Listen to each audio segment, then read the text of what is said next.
أن لا إله إلا الله وحده لا شريك له وأشهد أن محمدا عبده ورسوله والصلاة والسلام على سيدنا محمد وعلى آله وأصحابه ومن دعا بدعوته واهتدى بهديه واستنى بسنته ومن سار على نهجه إلى يوم الدين. أما بعد، فقال الله سبحانه وتعالى في كتابه العزيز: أعوذ بالله من الشيطان الرجيم. يا أيها الذين آمنوا كتب عليكم الصيام كما كتب على الذين من قبلكم لعلكم تتقون أياما معدودات ومن كان منكم مريضا أو على سفر فعدة من أيام أخر وعلى الذين يطيقونه فدية طعام مسكين فمن تطوع خيرا فهو خير له وأن تصوموا خير لكم إن كنتم تعلمون. صدق الله العظيم. Sidang jemaah hadirin hadirat muslimin muslimat, tuan dan puan yang dirahmati lagi sekalian. Pertama-tama kali marilah dahulu kita banyak rasa syukur dan juga bersyukur kepada Allah Subhanahu wa Ta'ala kerana dengan limpah kurnia daripadanya kita masih terus diberi oleh Allah peluang untuk menghirup udara Ramadan yang penuh dengan kemuliaan, bulan yang dijanjikan oleh Allah Subhanahu wa Ta'ala dengan keberkatan dan limpahan pahala yang tidak terhitung apabila kita beramal dan ibadah mengerjakan segala ketaatan. Ada riwayat menyebut amalan anak Adam akan dibalas oleh Allah bermula daripada 10 kali ganda sehinggalah 700 kali ganda, kecualilah ibadah puasa, kerana kata Allah, mereka berpuasa kerana-Ku dan Akulah yang akan membalasnya dengan ganjaran dan limpahan pahala yang tidak terkira banyak. Sebab itu, hakikatnya beramal dan beribadah pada bulan Ramadan yang penuh dengan keberkatan ini adalah suatu amalan yang mampu ditunaikan oleh mereka yang beriman. Sebab Allah menyebut, Ya ayyuhalladzina amanu, wahai orang-orang yang beriman. Sedang Allah boleh sahaja menyebut dan menyeru dalam bentuk yang lebih umum. Misalnya boleh disebut, Ya ayyuhan nas, wahai manusia. Ya ayyuhal muslimun, wahai orang-orang Islam. Ya ayyuhal Arab, wahai orang-orang Arab. Ya ayyuhal Ajam, wahai orang yang bukan Arab. Ya ayyuhal Hunun, wahai bangsa Hindu. Ya ayyuhal Siniyun, wahai bangsa Sin, bangsa Cina. Atau boleh disebut, Ya ayyuhal Melayuyun, wahai orang-orang Melayu. Diwajibkan kepada kamu untuk berpuasa. Tetapi Allah Subhanahu wa Ta'ala tidak memilih kalimah-kalimah yang lain, lafaz-lafaz yang lain, kecuali dipilihnya perkataan Ya ayyuhalladzina amanu, wahai orang-orang yang beriman, untuk memberi gambaran bahawa ibadah puasa adalah suatu bentuk kewajiban yang tidak hanya ditujukan oleh Allah kepada tubuh badan kita yang zahir ini. Sebaliknya, tanggungjawab berpuasa hendaklah dipikul dalam bentuk luar dan dalam. Dalam erti kata rohani dan jasmani kita mestilah menyatakan ketundukan dan kepatuhan terhadap perintah yang datang daripada Allah Subhanahu wa Ta'ala. Sebab itu kita lihat orang-orang yang beriman kepada Allah, walau di mana sekalipun mereka berada, tanggungjawab berpuasa pasti akan diberi keutamaan. Mungkin bagi kita senang disebabkan kita berada dalam suasana aman, jauh daripada sebarang bentuk musibah, pergolakan, malapetaka, jauh daripada peperangan, duduk dalam rumah pun ekon, dalam kereta pun ekon, masuk pejabat pun ekon. Mungkin bagi kita senang untuk menunaikan tanggungjawab itu.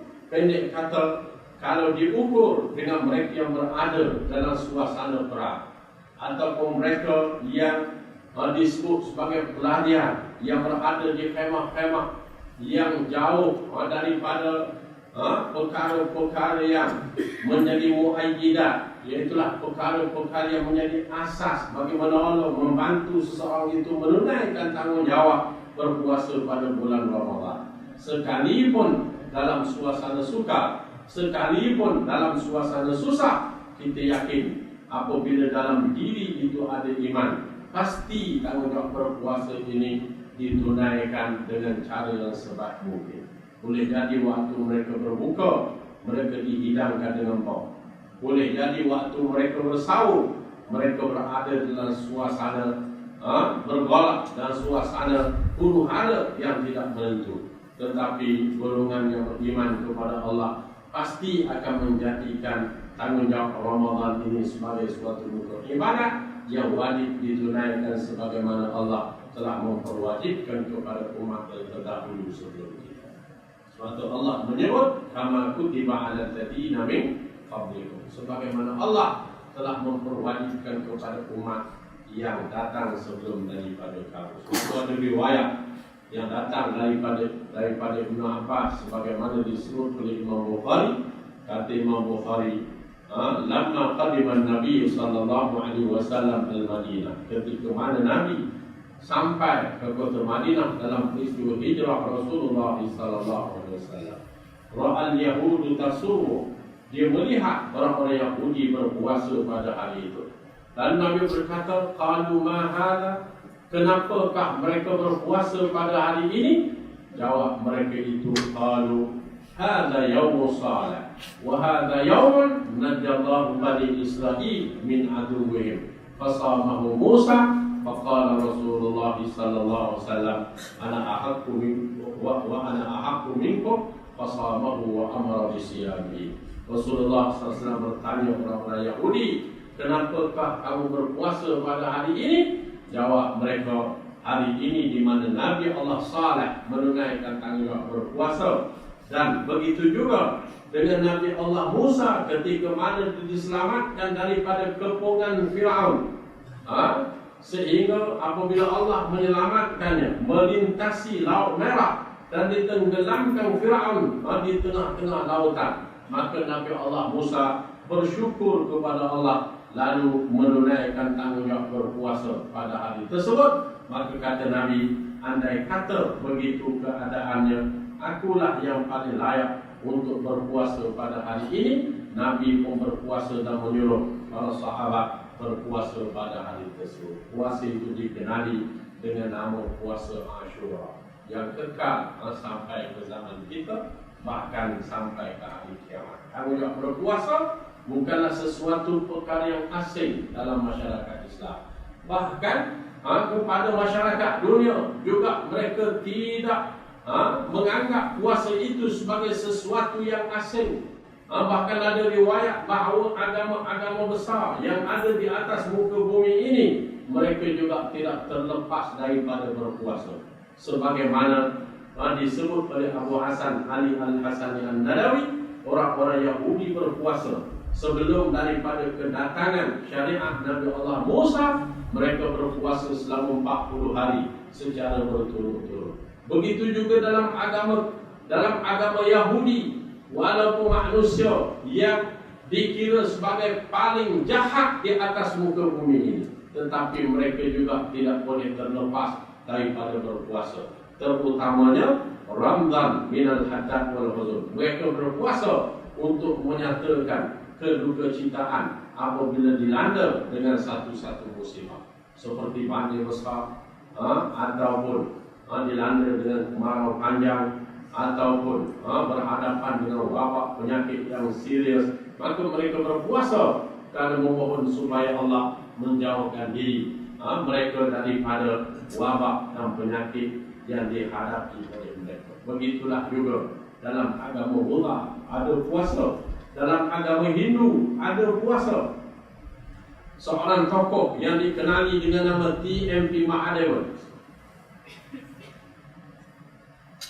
yang dianggap pakar dalam bidang agama Hindu, pernah dilantik sebagai ketua dalam bidang ilmu falsafah Hindu purba di Universiti Madras di India. Dia menulis dengan menyebut inna kulla ta'ifatin minat tawaif al-hindukiyah tukhassisu li nafsiha ayyaman taqdiha fi du'a wal ibadah wa yasumuha akthar afradiha wa kadhalika yakufuna 'anil ta'am wa yushiruna al-laila kullahu wa yatluna al-kutub al-muqaddasah wa yuraqibuna Allah wa yusammunahu bi kaushin nisbatan ila wisnu. Di mana orang-orang Hindu, kata T.M.P. Mahadeva, setiap kumpulan dari kalangan masyarakat Hindu tidak terlepas daripada berpuasa, atau lebih tepat kita sebut setiap kasta dari masyarakat Hindu. Yang kita tahu bahawa masyarakat Hindu hidup dalam keadaan berpuak-puak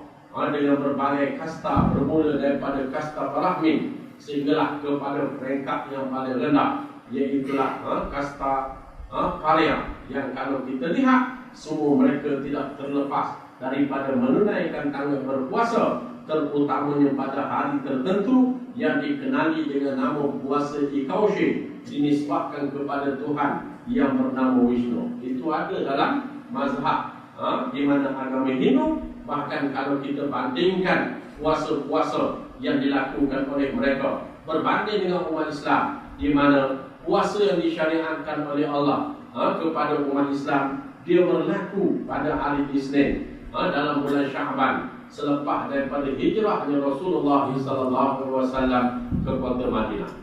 Iaitu ketika mana umat Islam telah melalui hari-hari yang payah dalam perjuangkan agama. 13 tahun ketika mana berada di Mekah, mereka tidak disyariatkan oleh Allah berpuasa, melainkan apabila mereka diberi dengan tanah air, diberi dengan kepimpinan, Rasulullah diangkat sebagai ketua, maka pada ketika itulah Allah Ta'ala turunkan ayat-ayat yang berbentuk hukum hakam, undang-undang dan peraturan, yang mana Allah menghendaki syariat Islam ini dijadikan teras dalam kehidupan. Kerana Islam bukanlah suatu agama yang hanya sekadar bertujuan untuk dijadikan i'tikad, percaya kepada Allah, percaya kepada para malaikat, percaya kepada para rasul, beriman kepada kitab, beriman kepada hari kiamat, dan beriman kepada qada dan qadar. Tidak hanya sekadar dalam bentuk kepercayaan, tetapi sebaliknya apa yang tertanam dalam hati hendaklah dipamerkan dalam bentuk perbuatan, tindak tanduk dan segala bentuk amalan yang disebut sebagai amal saleh.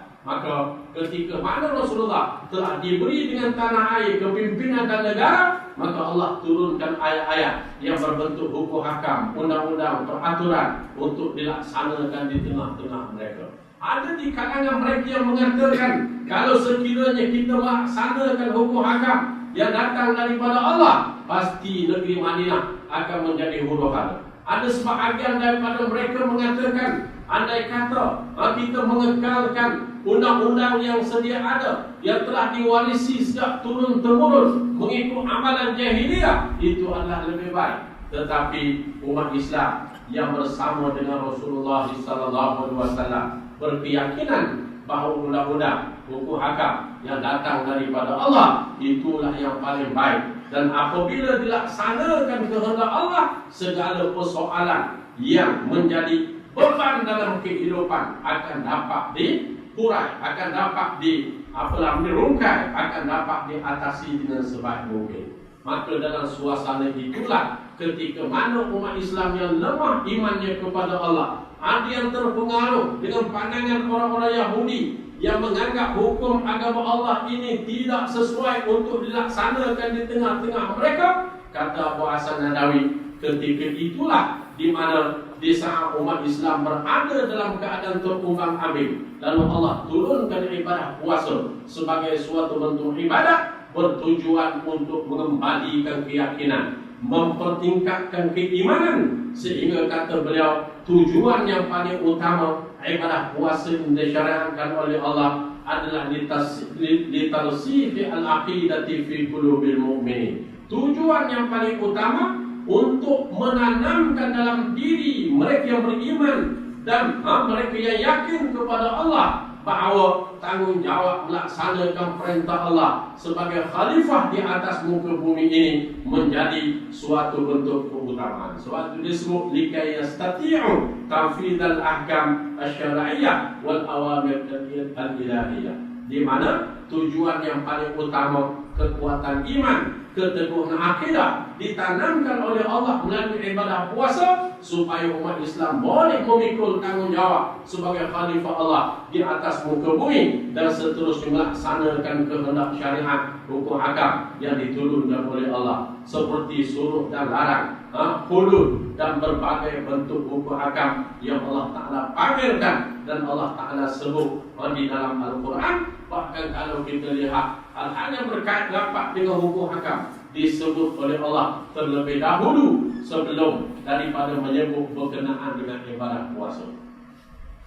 Suatu kalau kita lihat dalam Quran dan surah Al-Baqarah, ayat berkait rapat dengan puasa disebut pada ayat yang ke-183 sehingga ke ayat yang ke-185 dengan firman Allah, ya ayyuhalladzina amanu kutiba alaikumusiyam. Tetapi kita tidak memberi perhatian bahawa ayat yang berkait rapat dengan undang-undang dan peraturan disebut oleh Allah sebelum daripada ayat puasa, terutamanya ketika mana Allah menyebut berkenaan dengan hukum hakam yang menyentuh tentang qisas dalam Islam. Disebut ya ayyuhalladzina amanu kutiba alaikumul qisasu fil qatla al-hurru bil hurri wal 'abdu bil 'abdi wal untha bil untha, disebut oleh Allah sebelum itu, iaitulah pada ayat yang ke-188, 178 dan 179. Ada dalam muka surat sebelum daripada syariat puasa. Bahkan kalau kita lihat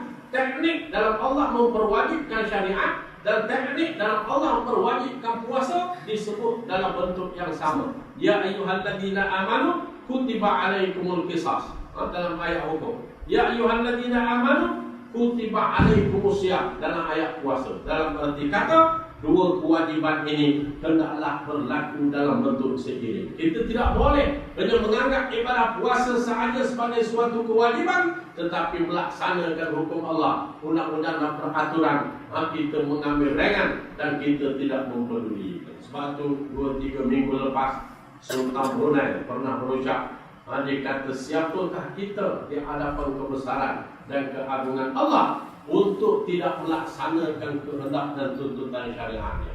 Siapakah kita di hadapan kebesaran Allah untuk memohon daripada Allah waktu ditangguhkan segala bentuk syariat yang diperintahkan oleh Allah? Dalam arti kata, hakikatnya kita tidak layak untuk berbuat demikian kerana perintah yang datang daripada Allah merupakan perintah wajib.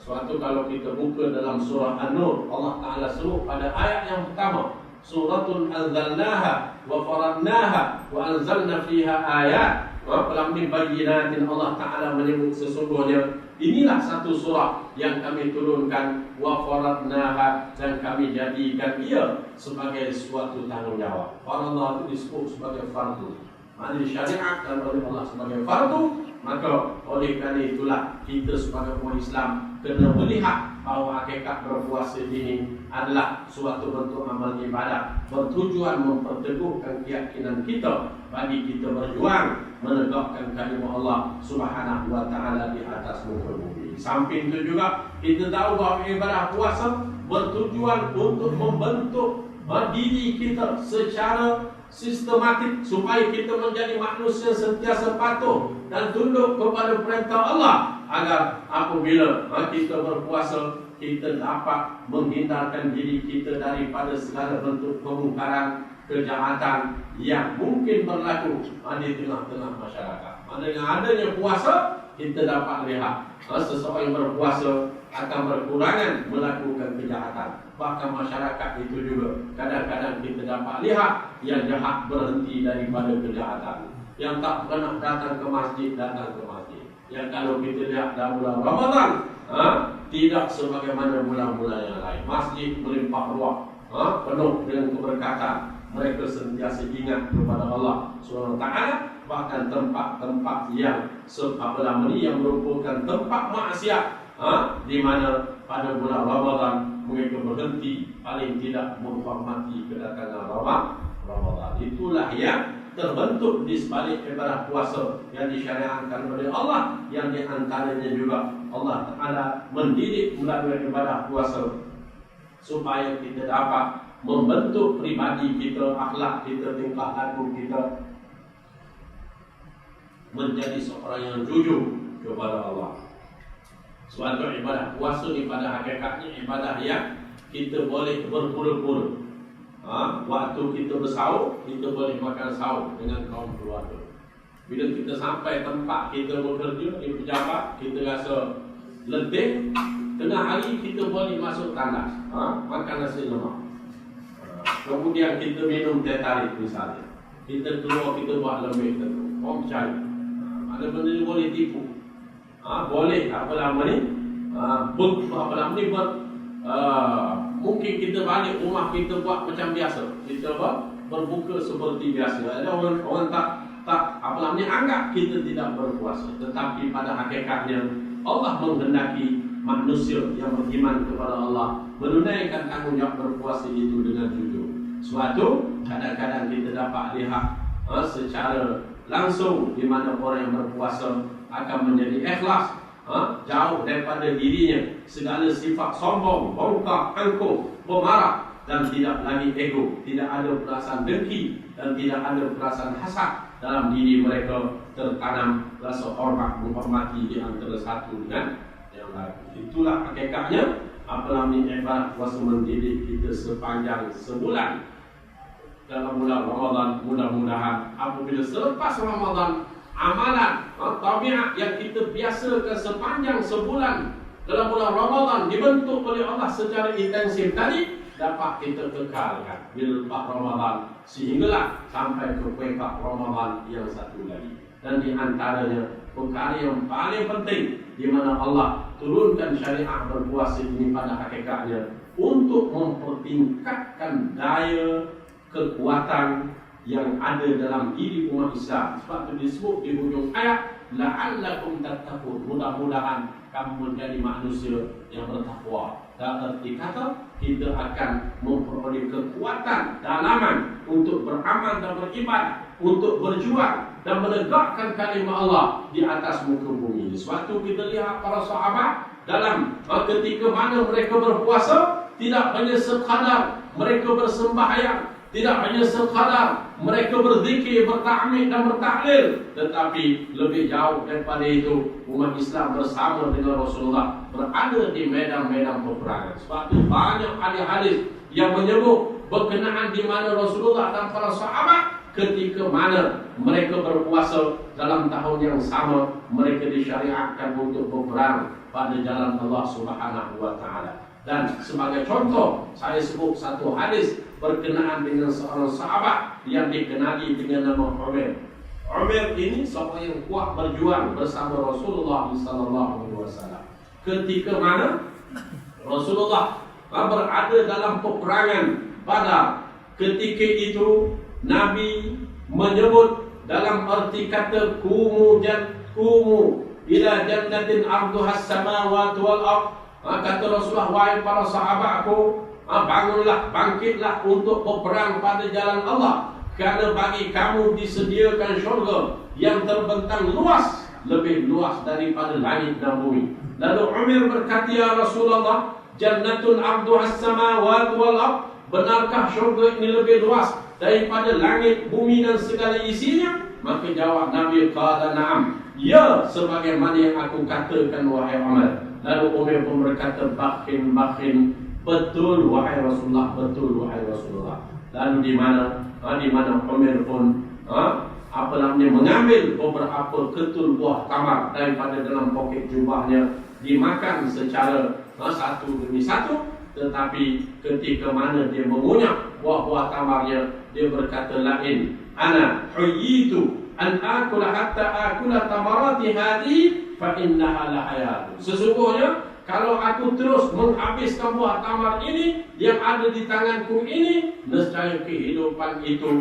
masih lama lagi. Lalu dia membuang buah tamar yang ada di tangannya, menempuh musuh dengan penuh semangat, seraya dia berkata dalam satu bentuk madah, yang mana madah itu menjadi kebanggaan umat Islam. Dia menyebut raqadan ila Allah bi ghairi zadin illa tuqa wa amalul ni'am was-sabru fillah 'ala al-jihad wa kullu zadin arduhan nuqa. Ini disebut oleh Umar ketika mana dia menempuh musuh, serta berkata, aku menuju kepada Allah, tidak membawa sebarang bekal kecuali rasa takut dan amalan biasa. Amalan biasa ni sembahyang lebih kurang, puasa lebih kurang, wasabru fi sabilillahi 'alal jihad. Dia bersabar berada di atas jalan Allah ketika mana dia berjihad. Dan dikata tidak ada bekalan yang lebih baik daripada itu selain daripada takwa, kebaikan dan juga ar-rasyad, yang petunjuk daripada Allah. Maka dalam peristiwa ini Umar gugur sebagai seorang syahid pada jalan Allah Subhanahu wa taala, dan di mana banyak lagi hadis-hadis yang lain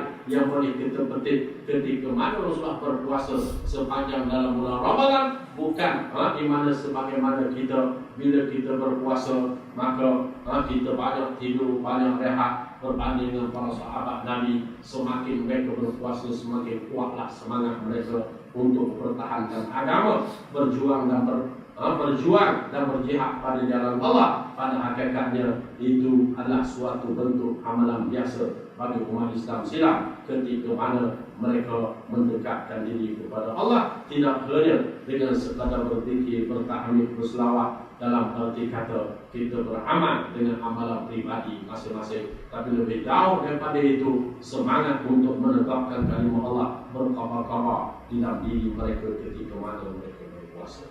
Dan kalau kita nak sebut banyak lagi hadis-hadis yang lain, sebab di sini lebih kurang ada 5-6 hadis berkenaan dengan perjuangan para sahabat ketika mana mereka berpuasa dan ketika mana mereka berlapar. Kerana kita lihat syariat berperang, disyariatkan oleh Allah ketika mana Rasulullah dan para sahabat berada dalam keadaan berpuasa. Jadi untuk malam ini secara itulah yang dapat saya sampaikan.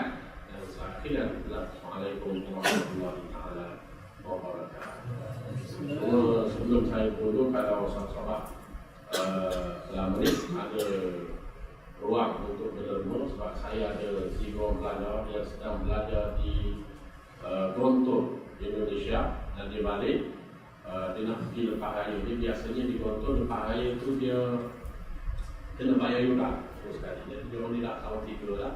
Jadi kalau ada rezeki 8 Syawal dia akan ke sana, dan kalau kita boleh bantu sikit-sikit, alhamdulillah. Sempena dalam bulan mulia ni kita boleh berderma untuk pelajar-pelajar yang nak belajar di Allah.